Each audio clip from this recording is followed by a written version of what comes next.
Bosh og'rig'i va uning sabablari haqida bugun siz bilan gaplashamiz.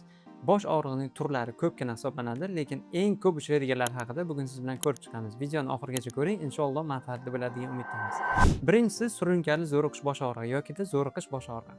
Judayam aholimizni katta qismini qamrab oladi. Qachon yuzaga keladi? Qachonki siz stress, depressiyaga uchragan paytingizda, ya'ni sizni miyangizni ko'p ishlatib, uni nagruzkaga qo'ygan paytingizda yuzaga keluvchi og'riq. Zo'riqish bosh og'rig'i aholining katta qismini qamrab olgan. Qanaqa simptomlar beradi? Ya'ni sizda qanaqa o'zgarishlar bo'ladi? Bularning birinchisi boshdagi siquvchi kaskasimon og'riq. Ya'ni bemor bizga shikoyat qiladi, boshning mana shu qismida siquvchi og'riq bo'lyapti deb. Va bu og'riq hech qachon tark etmaydi va kunning ikkinchi yarmida, ya'ni sizni ish faoliyatingizga bog'liq bo'ladi, juda ham kuchayib ketadi yoki asabiylikda, stressda ham bu holat kuchayib ketishi mumkin. Keyingi shikoyatlar esa hayotga bo'lgan ishtiyoq, motivatsiyani tushib ketishi hisoblanadi va bu og'riq tufayli ish koeffitsiyenti kamayadi. Va bu bemorlar ko'pgina og'riq qoldiruvchilarni ichib yuborishadi, ya'ni ichib yurishadi, lekin ta'sirini kam sezishadi yokida umuman ta'sir qilmasligi ham mumkin. Odatda bunday bemorlar energetiklar yoki kofeinli mahsulotlar, shirinliklar, kola, fantalarni ichganda biroz yengillik his qilishadi. Nega? Chunki miyaning hujayralari oziqlanadi va buning hisobiga og'riqlarda yengillik his qilishi mumkin. Keyingi bosh og'rig'i turlaridan bittasi migren.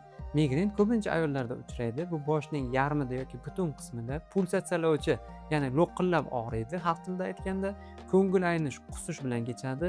Yorug'likka, shovqinga reaksiyasi bo'ladi bemorni va bularda o'sha shovqinli joyga borganda yokida hidlarga nisbatan ham reaksiyasi bo'ladi. Ya'ni ular kuchli o'tkir hidlarni sezganda ham bu og'riq kuchayib ketadi. Yokida bu pristup migrenoz status degan kasallikka ham yetaklashi mumkin. Migrenoz status bu og'riqni o'ta kuchli bo'lib, sizni insultgacha, hatto o'limgacha ham olib borishi mumkin. Shuning uchun migreni bor bemorlar migrenoz statusga tushmaslikka juda ham harakat qilishlari kerak. Keyingi bosh og'riqlaridan bittasi bu horton og'riqlari deydi. Ya'ni boshingizni ayrim bir qismlarida kuchli og'riqlar bo'ladi. Bu og'riqlar sekin-sekin yuzaga kelib, hayotingiz davomida yuzaga kelib qolishi mumkin. Baland tog'larga chiqqanda yoki tog'dan tushayotganda shu paytlarda yuzaga keladigan og'riqlarni bunga misol qilib keltirishimiz mumkin. Klasterli bosh og'riqlar ham bor. Umuman og'riqlarda yordam ko'rsatish uchun hozir jahon standartida ko'pgina preparatlar o'ylab topilgan. Bulardan eng zo'rlaridan bittasi ibuprofen Turius, ya'ni Mic Turius yoki Brufen Turius bo'lib sotuvlarda amalda bor. Migren og'riqlarida yoki zo'riqish bosh og'riqlarida, klasterli og'riqlarda, horton og'riqlarida, umuman boshingizdan chiquvchi juft nervlari hosil qiladigan og'riqlarida juda ham yaxshi yordam beradi. Ya'ni A klass preparatlardan biri hisoblanadi. Buning ustuvorligi sizni o'ziga o'rgatib qo'ymaydi. Ya'ni tarkibida kofein yoki kadein, analgetiklar bo'lmaganligi uchun sizni o'rgatish xususiyati yo'q. Ya'ni siz bunga o'rganib qolmaysiz, tobelik hosil bo'lmaydi.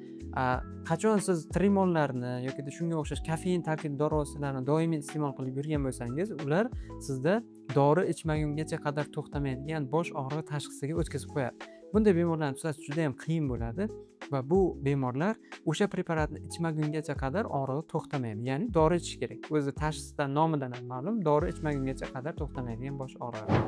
Keyingi og'riqlar bular onkologik holatlarda, bosh miyadagi qon tomirlar yorilishi hisobiga yoki anevrizmalar, arteriovenozal malformatsiyalar, qon tomir kasalliklarida bu aholining juda ham kam qismida uchraydigan og'riqlar va bular haqida boshqa ko'rsatuvda gaplashib o'tamiz.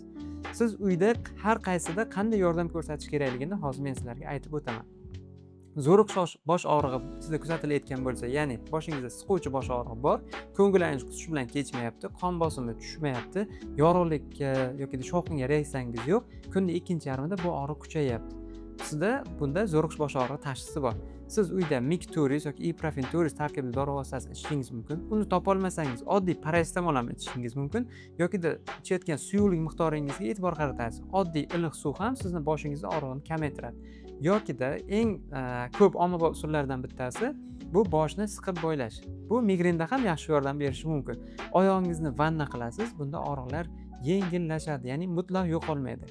Siz shifokorga borganingizda shifokor albatta sizga antidepressantlar yoki trankvilizatorlar, neyroleptiklar yoki bosh miya qon aylanishini yaxshilovchi preparatlar bergan paytda bu og'riqlar butkul yo'qoladi, ya'ni siz tuzalishingizga sabab bo'ladi. Migrenoz og'riqlar bular albatta shifokor nazoratisiz qiyin masala, lekin endi boshlanib kelayotgan paytda siz yordam ko'rsatishingiz mumkin. Qanday qilib yordam ko'rsatasiz? Agar sizda boshni yarmida pulsasalovchi og'riq, ko'ngillanish, qusish bilan kechayotgan bo'lsa, qon bosimingiz tushgan bo'lsa, birinchi o'rinda yoningiz atrofidagi insonlardan yordam so'rang, ular 103 ga qo'ng'iroq qilishsin. Nega desa, sizda migren statistika o'tib ketsa, muammo yanada yomonlashishi mumkin. Og'riq endi boshlanganda sizda Zolmigren spreyi bor.